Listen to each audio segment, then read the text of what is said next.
மனிதாபிமானம் மரணிக்கும் வேளை அது. உலகின் மிகப்பெரிய பொய்யன் வரப்போகிறான். 1000 ஆண்டுகளாக ஒரு தீவில் சங்கிலியால் கட்டப்பட்டிருக்கும் அந்த உருவம் இப்போது விடுதலையாகப் போகிறது. அவன் வரும்போது உலகம் பசியால் வாடும். வானம் மழையை நிறுத்தும், பூமி விளைச்சலை நிறுத்தும். இதோ அவன் வந்துவிட்டான். அவன் வலது கண் பிதுங்கிய திராட்சையைப் போல இருக்கும். அவன் நெற்றியில் காஃபிர் என எழுதப்பட்டிருக்கும். அவன் உன்னை சோதிப்பான். அவன் காட்டும் சொர்க்கம் உண்மையில் நரகம், அவன் காட்டும் நரகம் உண்மையில் சொர்க்கம்.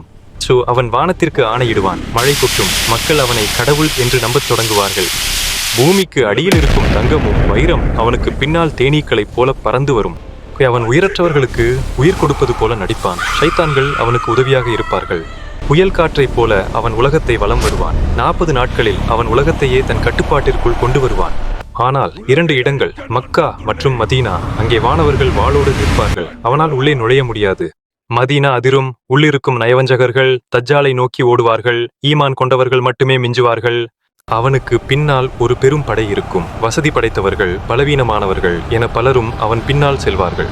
அவன் பெண்களை அதிகம் ஏமாற்றுவான். அன்று ஆண்கள் தங்கள் வீட்டு பெண்களின் ஈமானை காக்க அவர்களை வீட்டுக்குள் கட்டிப்போடும் நிலை வரும். ஈமான் கொண்டவர்களுக்கு உணவு இருக்காது. சுப்ஹானல்லாஹ் சொல்வதுதான் அன்று அவர்களின் பசியை தீர்க்கும் உணவாக மாறும். அவன் போகும் இடமெல்லாம் அழிவு இருக்கும். அவனது ஆட்சி கொடுங்கோல் ஆட்சியாக இருக்கும்.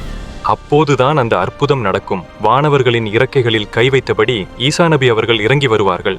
ஈசா நபி அவர்களை கண்டதும் தஜ்ஜால் நீரில் கரையும் உப்பை போல கரையத் தொடங்குவான்.